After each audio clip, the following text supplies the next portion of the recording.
Bueno, tras 8 años en tramitación, el gobierno finalmente promulgó la reforma al sistema de notarías que va a comenzar a regir en marzo del próximo año.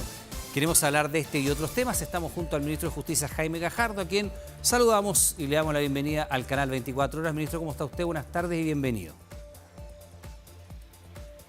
Muy buenas tardes y muchas gracias por la invitación, Iván. Al contrario, ministro, porque es un tema que normalmente sale a la palestra cada cierto tiempo, la falta de opacidad muchas veces en la generación de los cupos de notaría, del nombramiento de los notarios, para no hablar de las tarifas y servicios. ¿Se nos puede partir primero diciendo cuáles son los ejes de esta reforma al sistema de notarías? Sí, bueno, tal como tú decías en la presentación, efectivamente esta fue una reforma que costó mucho que saliera del Congreso Nacional. Una reforma además muy relevante que tiene, podríamos decir, dos grandes pilares. Un primer pilar que se refiere a que los nombramientos que realiza la Corte, o sea, que se realiza para los notarios, archiveros y conservadores, sean nombramientos que no quepa ninguna duda para la ciudadanía de que son las personas más idóneas, más que cumplen con todos los requisitos, pero que además han participado de un proceso concursal y que no hay ninguna razón externa para que estas personas ocupen esos cargos. Entonces, para eso, los procesos ya no se van a realizar a través del Poder Judicial, sino que se hacen a través de el Servicio Civil, a través de la alta dirección pública, a través de concursos que van a ser transparentes, en los que se van a medir las capacidades, la idoneidad, el profesionalismo, la trayectoria, y concursos que además, en el caso que, por ejemplo, la persona que obtenga el primer lugar y tenga una diferencia muy importante con las otras dos personas de la terna, va a ser nombrada directamente notaria, archivero o conservador. Ministro, entonces eso le da la tranquilidad a la ciudadanía de que, es que me gustaría detenerme las personas que van a estar en estos cargos van a estar ahí. Ya, detengámonos un segundo en eso, ministro, porque me parece que es importante en cómo se generan los notarios en nuestro país, cómo se generan los archiveros, porque además normalmente van aparejados, junto con el conservador de bienes raíces, a probablemente los ingresos personales más altos que existen en nuestro país muchas veces, ¿no? Y eso queda al descubierto cada cierto tiempo. Y no es extraño que el notario X sea familiar del juez Z y que exista una vinculación, que el papá era notario, el hijo es notario, el sobrino es notario, y hay vinculaciones familiares y hay vinculaciones laborales que son complejas y muchas veces circunscritas al Poder Judicial. ¿Cómo se transparenta eso? ¿Cualquier persona hoy día ajena al Poder Judicial puede participar del sistema de notarías? ¿Y si va a haber algún tipo de incompatibilidades familiares de lazos sanguíneos? Sí, bueno, lo primero es que además esta reforma tiene una inhabilidad que es muy estricta. ¿Sabe, Iván? Yo me estoy escuchando. Vamos a mejorar de inmediato. Me di cuenta que tiene un problema con el retorno. Vamos a pedir en audio que le bajen un poquito el retorno, ministro, para que nos pueda explicar, porque este es un punto esencial de la reforma al sistema de notario. ¿Me dice si ahora se escucha mejor? ¿Ministro? Sí, ahora parece que... Sí, ahora ahí ya no me escucho. Perfecto. Yo de vuelta. ¿No? Ya, sí, el retorno. Ya. Un poco difícil. Sí, y yo le preguntaba, ministro. Ahí sí, perfecto. Normalmente, cuando uno habla... bien? Sí, se escucha perfecto. Normalmente cuando uno habla de notarios, ministro, hay... Ahora no te escucho a ti, Iván, para nada. Ya, vamos a mejorar esto. Estamos con el ministro Jaime Gajardo, ministro de Justicia, hablando de un tema tan relevante como esta reforma al sistema de notarios. Y, ministro, le preguntaba yo, y le reitero la pregunta porque es relevante también para la gente que está viendo, que quede clara su respuesta. ¿Cómo se generan los cupos de notario hoy día y qué es lo que la reforma propone? Porque evidentemente siempre hay vínculos familiares, vínculos muchas veces laborales. No es infrecuente que los notarios sean familiares entre sí o familiares incluso de miembros del Poder Judicial, que también es el organismo que genera los notarios. ¿Qué es lo que hay hoy día y qué es lo que propone la reforma? Sí, efectivamente una de las grandes críticas y que la hacía la ciudadanía de manera muy directa, porque tal como tú lo decías en la primera pregunta, son personas que tienen una alta remuneración. Entonces los notarios, archiveros y conservadores son cargos muy codiciados, precisamente porque tienen una remuneración muy importante.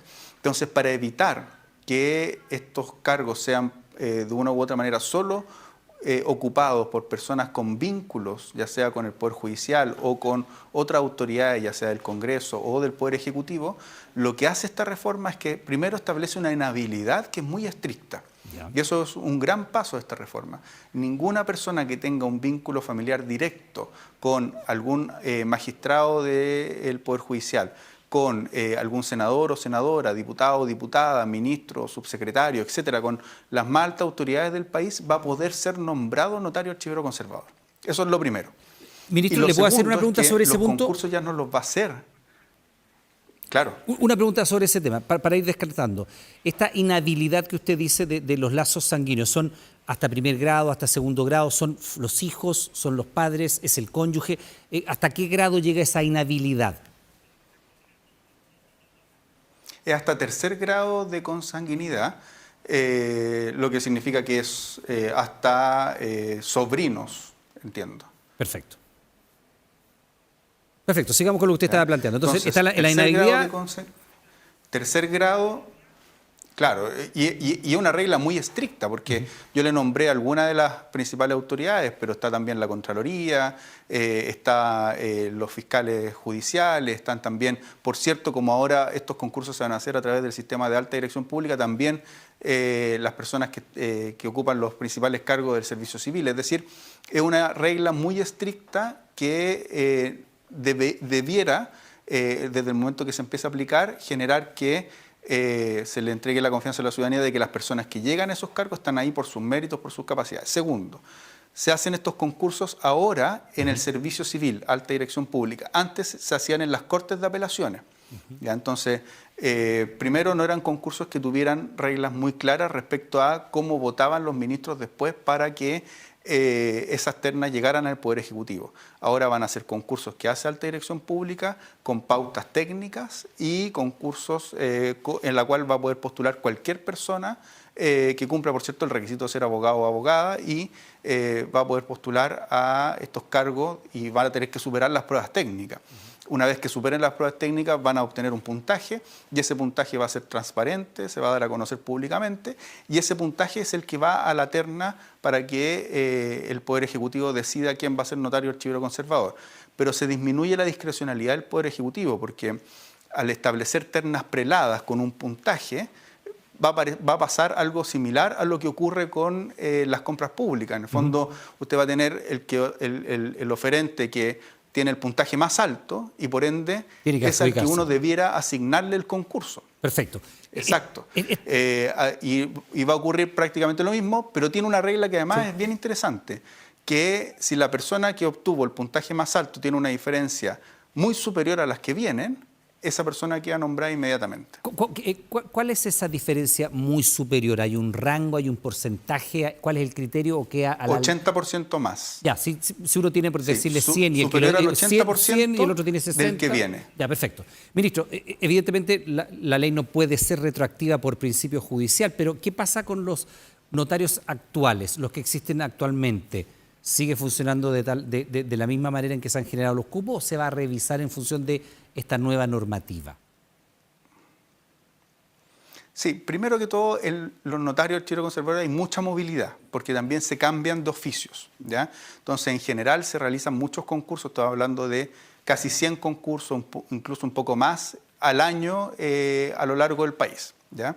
Entonces, la ley, una vez que entre en vigencia, que va a ser marzo del próximo año, porque la ley se promulgó el día de ayer, pero entra en vigencia 6 meses después. Entonces, en marzo del próximo año ya se va a aplicar para todos los concursos que vengan, ¿ya? Pero tiene otra regla que también es muy importante, que van a cesar en su cargo todas las personas que están actualmente ejerciendo los oficios notarios que tengan más de 75 años, que a la fecha de hoy son aproximadamente 50 funcionarios notarios, archiveros, conservadores. Y esos van a cesar en su cargo a los 6 meses de vigencia de la ley. Entonces ahí también se va a generar una movilidad muy importante en este sector.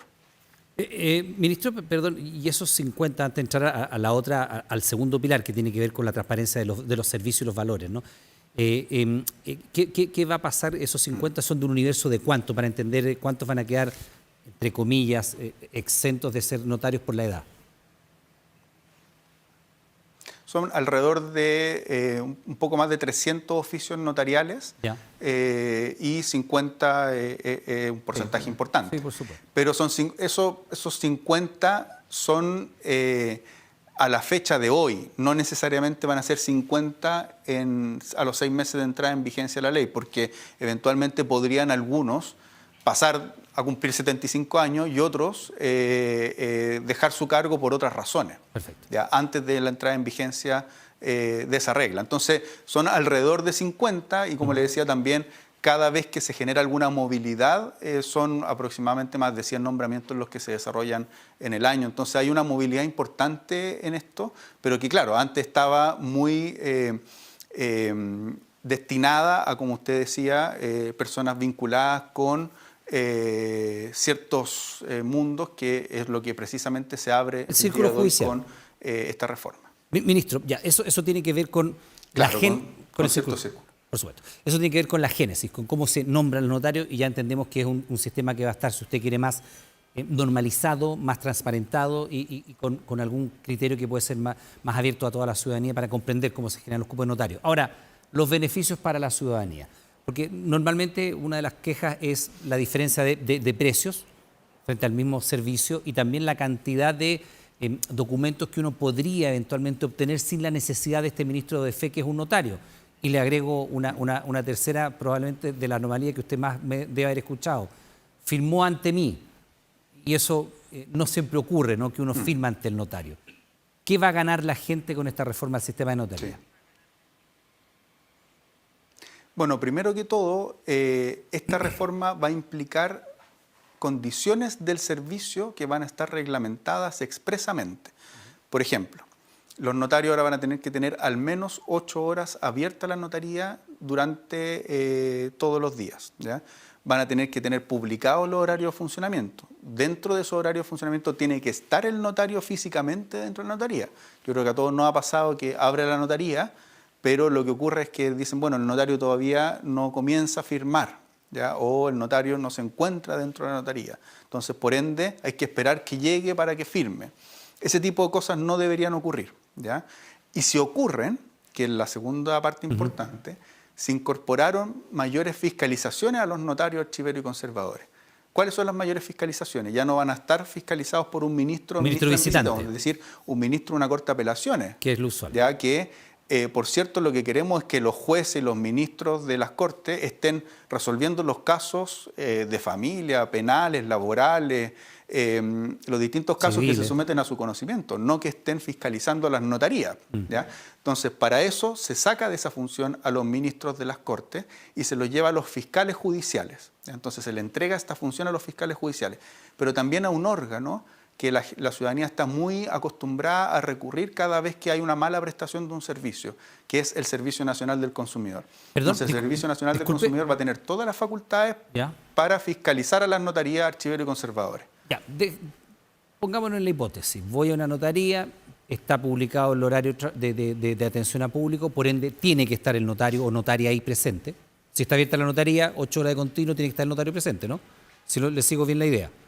Si no está el notario, yo puedo llamar al CERNAC y decir, ¿sabe qué? Estoy en la notaría acá en Bellavista 0990, estoy dando la dirección del canal para no decir ningún notario. Estoy aquí en la notaría de Bellavista 0990 y no está el notario. Llamo al CERNAC y el CERNAC viene a fiscalizar y eventualmente multa a esa notaría. Exacto. Claro, tal cual. Va a aplicar la ley del consumidor como cualquier otro servicio en los cuales se aplica la ley del consumidor.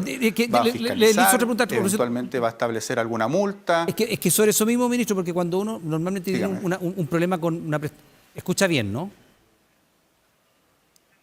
Sí, sí. Ya, perfecto. Cuando uno tiene un problema con un bien o un servicio, un producto que ha comprado o ha contratado con una compañía, normalmente lo primero que hace el CERNAC es intentar una mediación y después acompaña en un proceso eventualmente y si hay demanda colectiva se suma, pero no es usual que uno tenga un problema, no sé, estoy en la zapatería X y no tienen el producto que yo creo y llega el CERNAC a fiscalizar. Normalmente el CERNAC no va a fiscalizar. Lo que hace el CERNAC es primero recibe los antecedentes, solicita antecedentes a la parte demandada, intenta un proceso de conciliación y si no se llega a eso, procede a las etapas ulteriores. ¿Cómo va a operar acá? Claro. Bueno, va a funcionar como funciona el CERNAC para la regla general. No hay ninguna excepción a cómo funciona el CERNAC. Es decir, el CERNAC va a poder fiscalizar. El CERNAC también realiza distintos tipos de fiscalización, entonces va a poder efectivamente abrir algún tipo de procedimiento como realizar una fiscalización respecto a la prestación del servicio. Entonces va a pedir informe, eventualmente va a poder recurrir al lugar en particular, a constatar cómo está la prestación del servicio que debería tener conforme a la ley. ¿Ya? Entonces, por ejemplo, la ley establece horarios de funcionamiento, establece tarifas máximas que pueden cobrar los notarios. ¿Ya? También es un nuevo antecedente, un nuevo requisito. Establece también que los notarios tengan ciertos aspectos mínimos vinculados con los sistemas informáticos. Entonces tienen que tener una página web, tienen que tener copias de los documentos que entregan los notarios, tienen que tener copias, la posibilidad de que uno tenga un repositorio para obtener una copia de los documentos que ha suscrito ante el notario. Es decir, establece más requisitos para el funcionamiento de las notarías y esos requisitos usted los va a poder fiscalizar a través del Servicio Nacional del Consumidor para saber si se están prestando adecuadamente los servicios, sí, como también a través de los fiscales judiciales. Ministro, ¿qué pasa con los precios? Normalmente uno ve una disparidad de precios bastante importante u otra cosa que no es infrecuente, que uno asiste a la notaría y no siempre están publicadas las tarifas. Y eso es una obligación de las notarías tenerlas publicadas, como también es obligación de la notaría tener publicado quién es el ministro o ministra visitante que revisa precisamente, que fiscaliza la notaría en cuestión. Eso no ocurre siempre. ¿Qué va a pasar con esta reforma? ¿Los precios van a estar estandarizados? ¿Va a haber un precio de referencia o van a flotar de acuerdo a la libre demanda? No, efectivamente eso no ocurre hoy día, a pesar de que tiene una obligación, entre otras cosas, porque no se han actualizado hace mucho tiempo los precios, pero también porque hay muchas dificultades para la fiscalización. ¿Qué es lo que va a ocurrir ahora? Se establecen tarifas máximas. Entonces, el Ministerio de Justicia, junto con el Ministerio de Economía y el Ministerio de Hacienda, van a establecer las tarifas que va a poder cobrar cada notario, archivero, conservador por los documentos. Como una banda de precio. De ahí hacia abajo, claro, más que una banda, claro, una tarifa máxima, porque no hay mínimo, entonces no hay banda. Ya, está bien, pero pasa a ser, pasan a ser tarifas reguladas. No es libre mercado, no es que yo por un poder simple pueda cobrar 6.000 pesos y la notaría de otra comuna 15. No queda libre mercado, va a haber una tarifa máxima. Y después de un estudio que haga el Ministerio de Justicia con el Ministerio de Economía y el Ministerio de Hacienda, se va a regular estas tarifas para cobrar, por así decirlo, a la ciudadanía lo que efectivamente valen esos trámites. Y eso va a tener que estar publicado en la página web de cada una de las notarías. Entonces, no van a poder cobrar más del precio establecido como máximo. Pueden, por cierto, disminuir o bajar sus precios. Y no va a ocurrir eso de que uno por autorizar un documento en una notaría, en una cuadra nos cobran X y en la misma cuadra nos cobran X más 100. ¿Ya? Eso no debería ocurrir. Ya. Debería ser el precio X y solo ese precio hacia abajo. Perfecto. Ministro, y lo otro, hay algunos trámites que muchas veces uno puede estimar que no es necesario de ser firmado ante un ministro de Fe Pública y de hecho hay algunos trámites que han ido quedando liberados de la necesidad de ser firmado ante un notario, como también hay algunos documentos que hoy día uno puede pedir en línea en el registro civil y antes tenía que ir solamente de manera presencial porque se ha entendido que hay ciertos documentos más bien estandarizados y de múltiple uso que finalmente significan gastos, papelería, pérdida de tiempo y en fin. ¿Se baja la cantidad de requisitos para ciertos documentos o los mismos trámites que hoy día necesitan ser firmados ante un notario van a seguir con esta reforma? En términos de los trámites no varían, ¿ya? Lo que sí es importante recordar que hace aproximadamente un año y medio se publicó una ley que desnotariza trámites. Sí. ¿Ya? Entonces hay una ley que ya efectivamente publicamos que desnotarizó trámites. No fueron muchos, pero desnotarizó, pero tiene esa ley una regla que es muy importante, que la administración pública no puede pedir ningún trámite ante notario que no sea de los que expresamente establece la ley. ¿Por qué esto es relevante? Porque nos ocurre a todos nosotros, que a veces vamos, por ejemplo, a una municipalidad o a un servicio público y nos piden la fotocopia autorizada de nuestra cédula de identidad. ¿Ya? Ese trámite no está en ninguna parte, entonces eso no debería estar ocurriendo. ¿ya? Y eso también es algo que hay que ir revisando cómo se está implementando. Pero lo otro importante de esta ley sí es que establece un repositorio digital de los documentos que hemos suscrito ante el notario, ¿ya? Entonces, usted, si es que eventualmente perdió ese documento y lo quiere volver a utilizar, pedir. Actualmente tendría que ir a la notaría y lo va a poder pedir digitalmente. Perdón, ¿y me van a cobrar de nuevo por el trámite? La cantidad de trámites que... Ministro, perdón, disculpe, No, eso tiene que ser un repositorio digital de acceso gratuito, a menos que haya que actualizar el documento. Ya, pero si yo pagué por el documento en cuestión y tiene validez legal, por tiempo, por fecha, no sé, y tiene que estar archivado digitalmente y no me lo van a volver a cobrar, es mío, y tiene que estar en este repositorio digital de la notaría. Exacto, y usted va a poder acceder libremente a ese documento, tal cual. Bien, parte, por supuesto, de las reformas que incluye el sistema de notarías que empieza a regir en marzo del próximo año. Ministro Gajardo, le queremos dar las gracias por estar con nosotros y quedamos atentos, por supuesto. ¿Requerirá reglamento esta legislación? Me imagino que no se demorará. No estaremos esperando un año el reglamento, ¿no? No, de hecho necesitamos promulgamos la ley, pero de aquí a marzo tenemos un conjunto de trabajo. Tenemos que, por ejemplo, estuvimos conversando con el fiscal judicial. Los fiscales judiciales tienen ahora una nueva responsabilidad y vamos a trabajar con ellos a la vuelta. Ya, pero ministro, perdone que le apure sobre eso, pero es que a veces... Sí, perdone, ministro, que a veces se promulga la ley, la damos por entrada en vigor y de repente nos enteramos que han pasado meses, años. ¿Y qué pasa con la ley X, la que hablamos con el ministro hace no sé cuánto tiempo? Es que no está todavía el reglamento. Y pasa a ser... pasa a estar en este repositorio digital. Vigencia no requiere de ningún reglamento. Ya. Para que entre en vigencia no requiere, va a entrar en vigencia en marzo sin ninguna dilación. Lo que sí requiere de reglamentos para que operen algunos de los aspectos de la ley, ¿ya? Entonces, por ejemplo, las tarifas es algo que tenemos que regular y establece un plazo para la dictación de las tarifas, ya que es de un año. Eso también es bueno porque se establecen plazos concretos para la pero igual es un año, de ciertos aspectos ministro, de la disculpe, ley. pero uno de los aspectos fundamentales que usted me acaba de decir, que es el de las tarifas, requiere un reglamento y hay un plazo de un año. O sea, esto puede ser septiembre del 2026, estamos hablando de este tema con otro ministro de Justicia. O ministra. Claro, nosotros, como le decía, tenemos que trabajar para que ese es el plazo máximo de dictación de ese decreto, ¿ya? Y por lo mismo se establece un plazo concreto. En el fondo no va a estar de aquí a de eterno, sino que se establece un plazo concreto. La ley establece un plazo concreto de dictación del decreto que establece las tarifas. Y también establece, por ejemplo, plazos para la entrada en vigencia de la regla de los 75 años, a 6 meses de la entrada en vigencia de la ley. Entonces, tiene distintos aspectos, pero la ley en su conjunto entra en vigencia en marzo del próximo año y, como le digo, tiene distintos plazos que no superan el año para que entre en vigencia el total de la ley. Bien, exacto. Ministro, le quiero dar las gracias por esta entrevista y estamos en contacto, por supuesto, y atentos a la entrada en vigencia de esta reforma al sistema de notarías. Que tenga una buena tarde. Muchas gracias. Ya pues, muchas gracias a usted. Hasta luego.